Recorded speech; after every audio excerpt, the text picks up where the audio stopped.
Hello, my name is Peter Zablocki, and I'm a historian, author, and college professor. I'm thrilled to invite you to check out Evergreen Network's History Shorts podcast. Every Tuesday and Thursday, join me on a journey through time, exploring the little-known and hidden gems of history. In each bite-sized episode, I'll dive into my original research to bring you intriguing historical curiosities you've probably never heard of, uncovering the fascinating stories that have shaped our world, from forgotten figures to overlooked events. And the best part? I've condensed all this historical goodness into manageable chunks, perfect for your on-the-go lifestyle. Whether you're commuting to work or squeezing in a quick break, History Shorts fits into the little time you probably think you don't have. Subscribe now and never miss an episode of the History Shorts podcast, available wherever you get your podcasts. This is Peter. And this is Tom. And you're listening to History Teachers Talking Podcast, part of the Evergreen Podcast Network.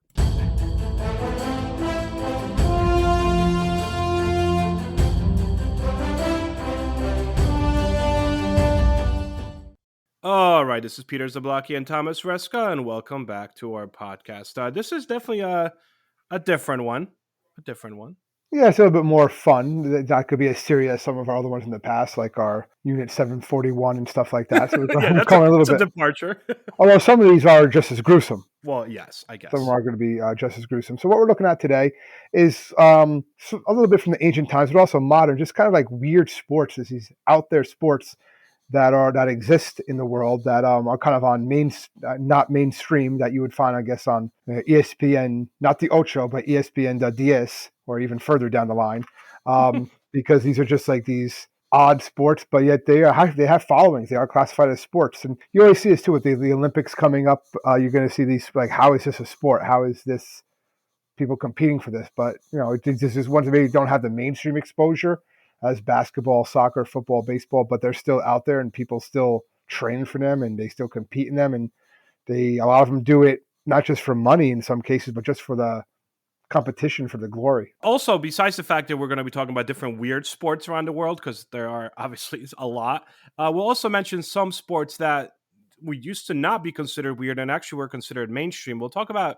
we'll kind of be jumping around between weird sports that exist today to some of the old Olympic sports that no longer exist, but once existed.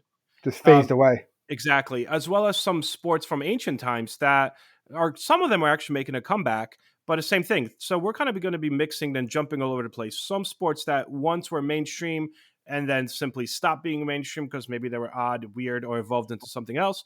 And some of the ones such as, there's literally ostrich racing and toe wrestling, stuff like that, which is real, believe it or not. So we'll get into that as well. Is there anything that you want to start us off with, Tom, or do you want to kind of go? Well, I guess you want to start with the ancient world first? Yeah, let's go with ancient world. So obviously there's a whole bunch of different ones out there that exist. I'm going to stick with one from that I thought was interesting that actually still practiced. It's from the ancient world, but it's still practiced a bit today. Buzkashi, which is actually from Turkish culture. It's developed sometime between the 10th and 15th centuries, and it's actually still played today, really by descendants of its inventors. It's the national sport of Afghanistan. So it involves two teams. Is that the goat? Is that the goat? Yes, it's the one with the goat. So yes, we know some people that would really enjoy this in our personal lives, this game. But it's a national sport of Afghanistan, like I said, involves two teams, and they go ride on horseback. You can see this a lot with these, obviously, horses get involved in sports quite a bit in the ancient world, where they're dragging around a headless goat carcass. That's kind of like the ball, I guess, across a field, and they have to drop it inside usually a circle. And they will use a sheep or calf instead of a goat, but it's basically the main sport. It was banned under the Taliban rule because it was considered too violent, because the riders are equipped with whips, which they use to beat not each other, but they beat the other horses on the other team. So basically it's these two teams riding back and forth at each other, trying to capture and drag a headless goat carcass into a circle while they whip the horses with whips. Like, the better horse and stuff like that helps the winning team. It's a very violent sport. It was kind of lost for a time. They believe it originated during the Genghis Khan and the Mongols. It was something they used to do. And the Turkic people used to try to steal the livestock back, and that's kind of how the sport originated. But it was practiced during the 10th and 15th century, and it kind of has, reintroduced to Afghanistan after the end of the Taliban. But since the Taliban has taken control over Afghanistan. Since then, it is now banned once again. When I was reading about this one, it did come up in the defense of the sport. It was the fact that most sports use some various skin of an Skin of animal an anyway animal, yeah. to make a ball. So how different is this? And I'm like, well, it's a headless goat bleeding all over the place. Maybe it's a visual thing. I mean, you're right. I think it would be unsanitary too, but Right. I mean, yeah, I get the football is made, I guess, from. I mean, although no, isn't now it's all synthetic? I don't know. I don't know anymore. no, I think they still use. I mean, it's called pigskins. Yeah, that makes sense, right? So a lot of other odd ancient ones. This one is kind of interesting. I think it's pancretin. Basically, it's like the precursor to MMA. It was like a free-for-all hand fight that mixed boxing, kicking, wrestling, you name it. There was only 2 rules: don't bite and don't gouge out the opponent's eyes. Everything else was fair game. Yeah. Fair game. Basically, the fights lasted until one person was coerced into giving up or dying. It's just literally MMA, but for ancient Greeks. And then once you won the match, you'd be paired off to fight another. And this would basically continue until there were just 2 fighters from the original group that entered the fight itself left.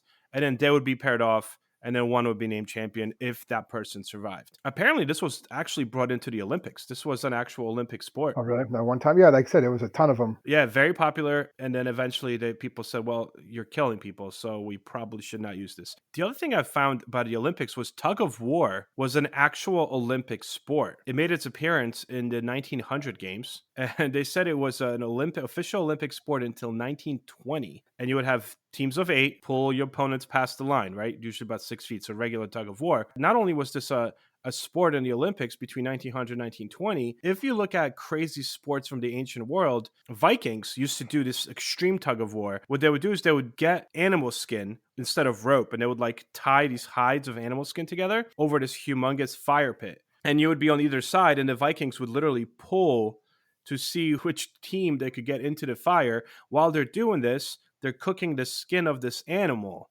ultimately. And whoever won supposedly got the rights to all the women of that tribe, as messed up as that sounds. And obviously, not only were you a coward if you let go, but you literally fell into a fire pit. One of the ones that I found that was popular in the 17th and 18th centuries, you saw these sports called blood sports. These are basically sports that involve killing something or mistreating something. They would never pass today. Like, this is not going to pass. It was called fox tossing. And it wasn't just foxes, any sort of like animal around that size. But it was really popular in parts of Europe, particularly in the upper class. And it was held like in a closed patch of land where they threw live foxes or other animals like small cats and stuff like that. And these animals would run around, and then when they would run, they were released. And then when they were ran onto this like patch, the both sides would like pull really hard and like basically release a sling that would then fling this animal into the air, and whoever could make it go farther would win.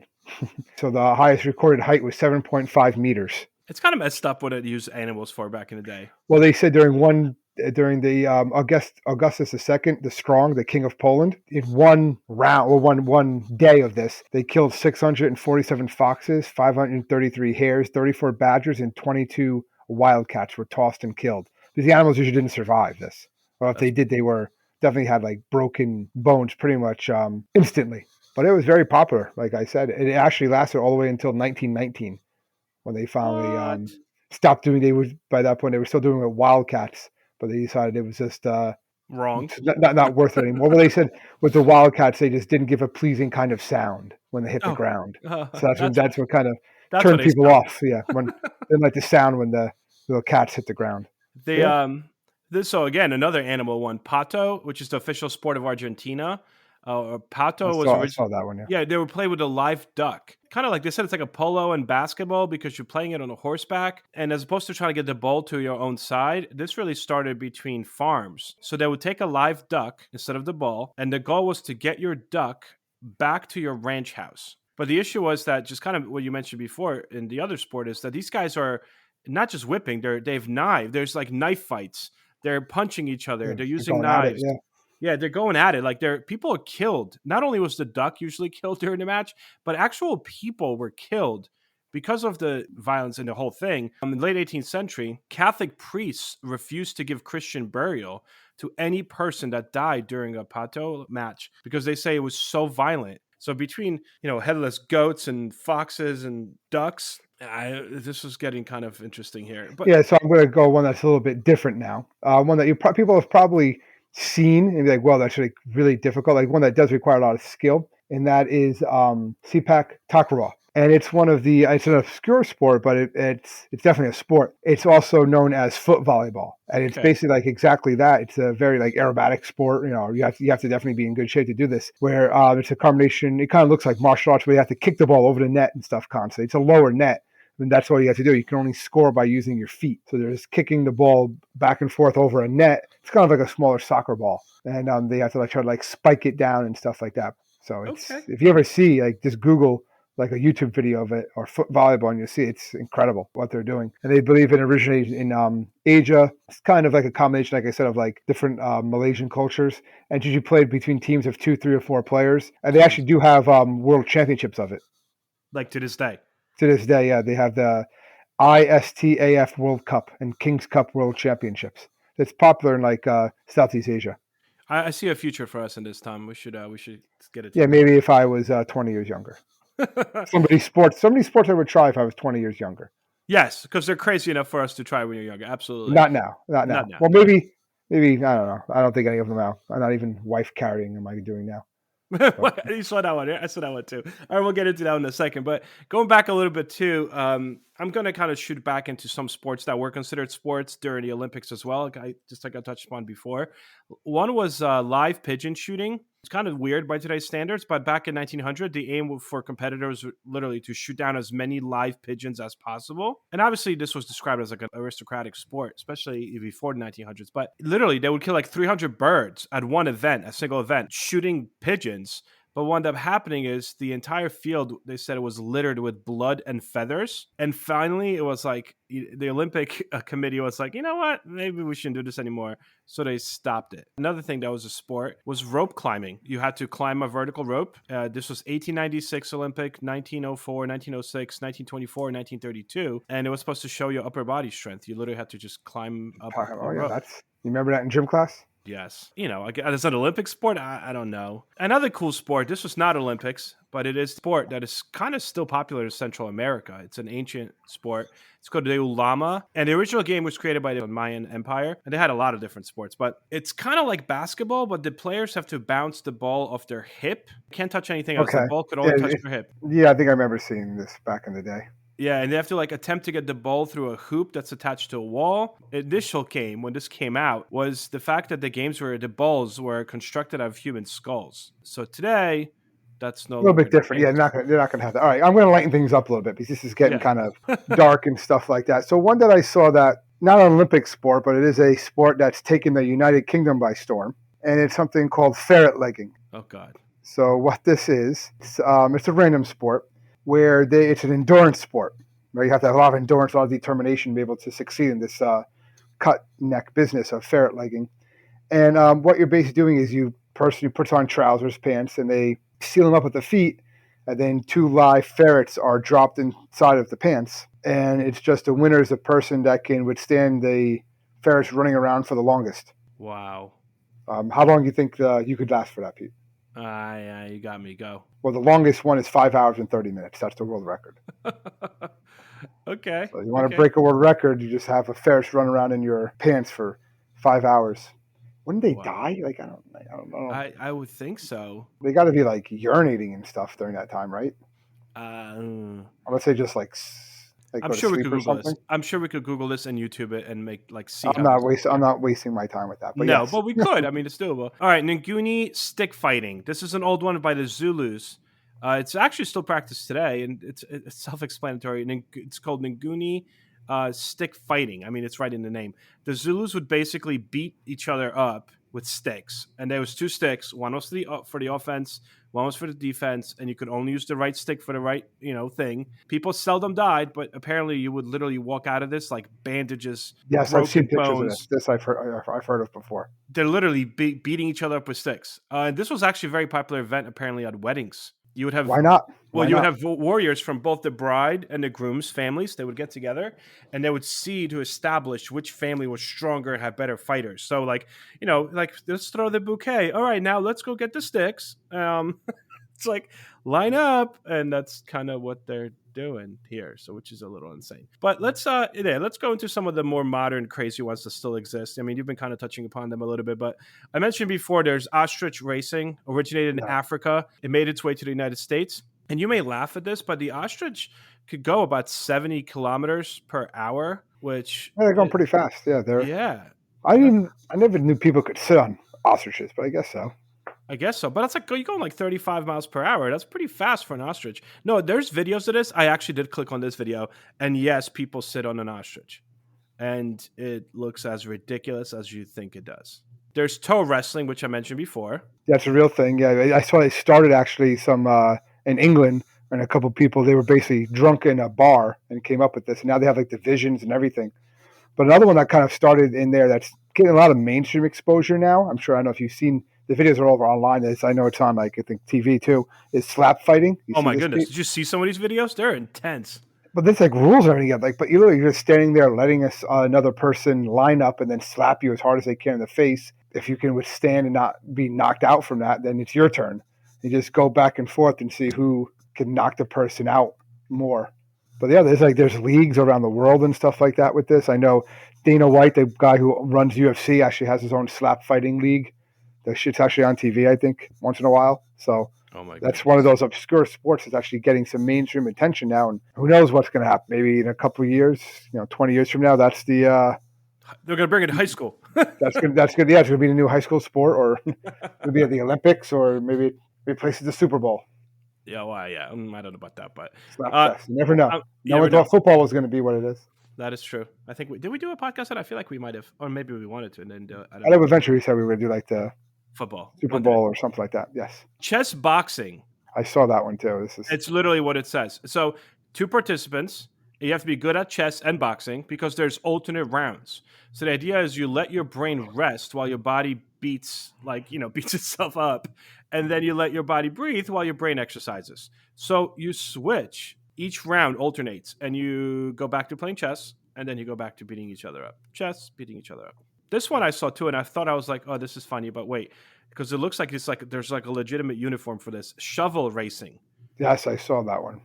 Yes, First Winter X Games in 1997, and the sport involves literally sitting on a shovel and racing down an icy hill. And you're wearing a helmet, you got sponsors on it, and you're literally sitting on a shovel going down a mountain.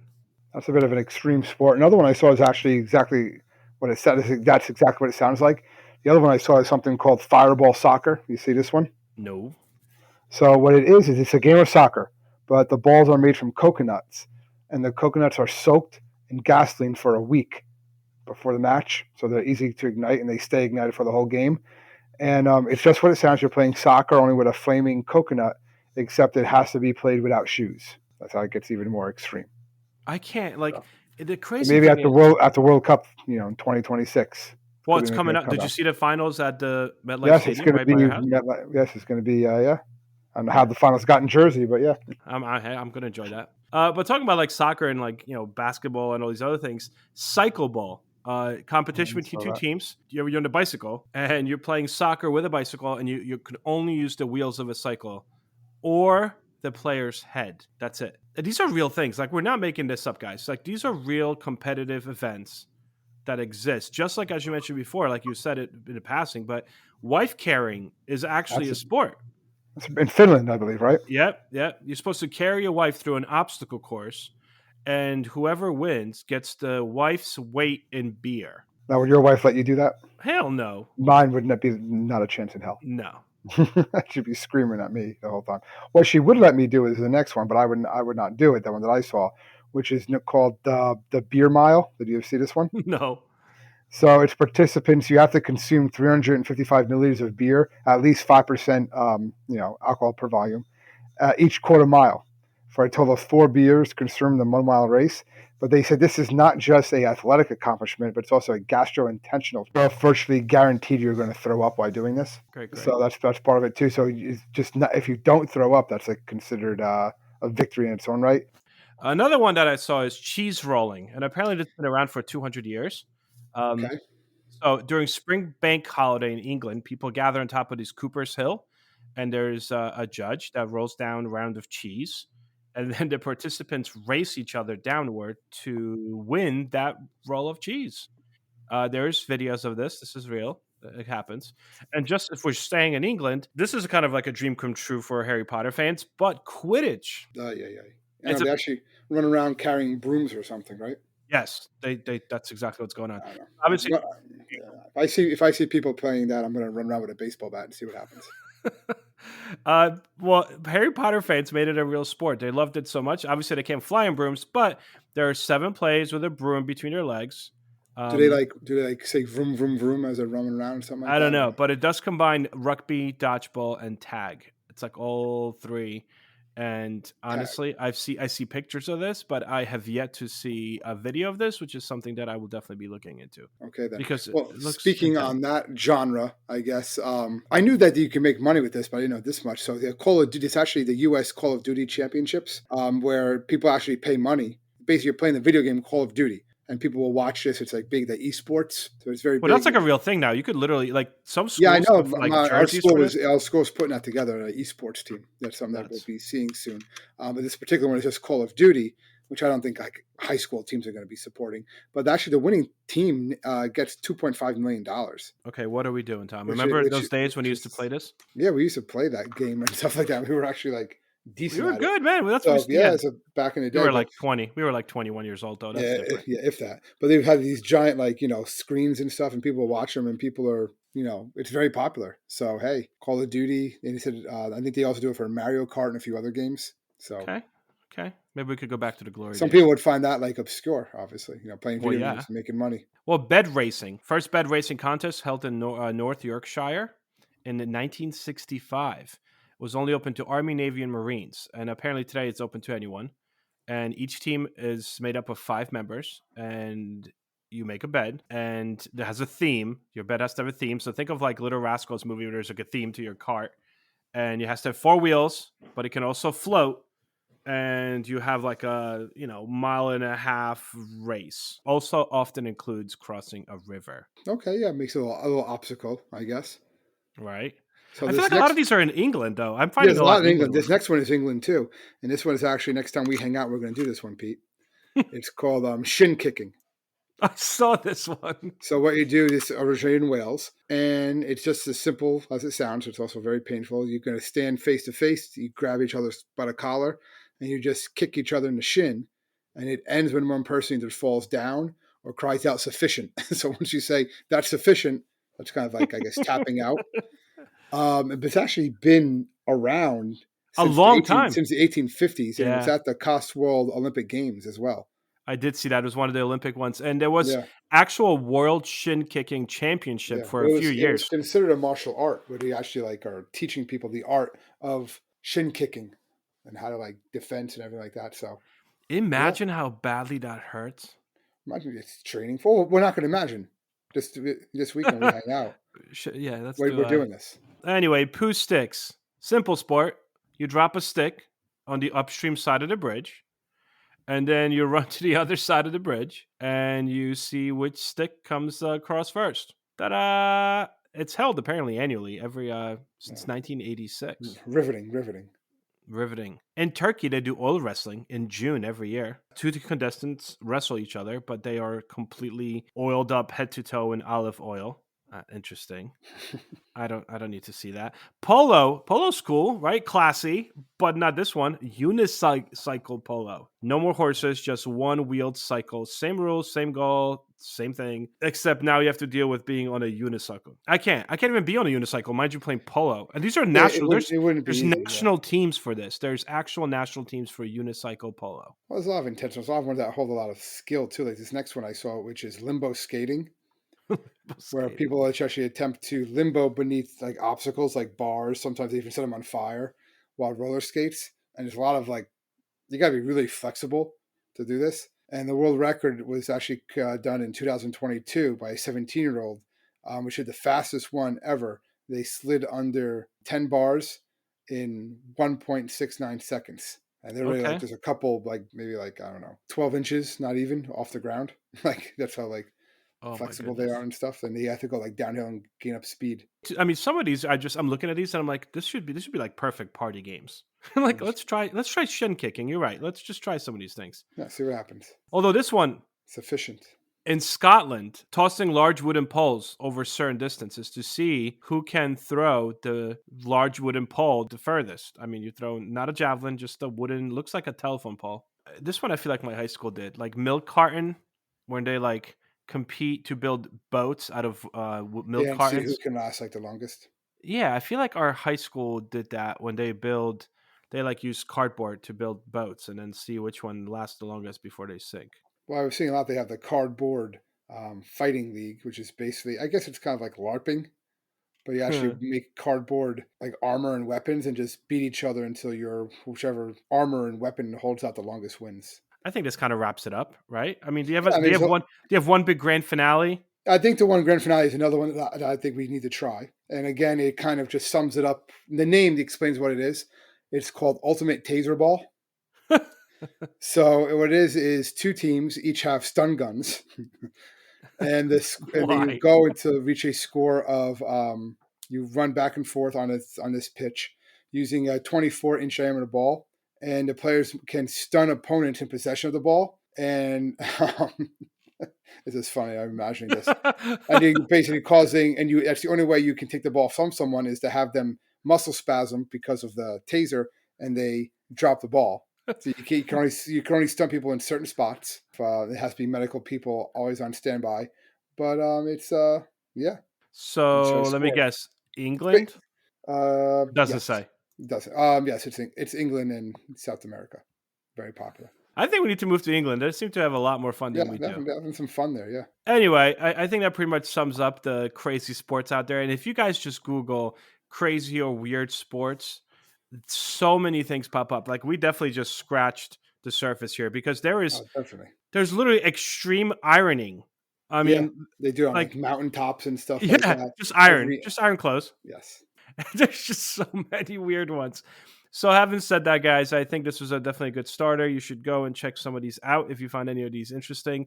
And probably, if there's any more that you want us to do a little more of a deep dive into, please let us know. We could probably do that.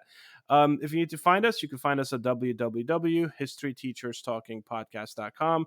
We are there to answer any of your questions, and we love suggestions. So make sure you send those over. So thanks so much, guys, and we'll see you again next week. Stay safe, everybody.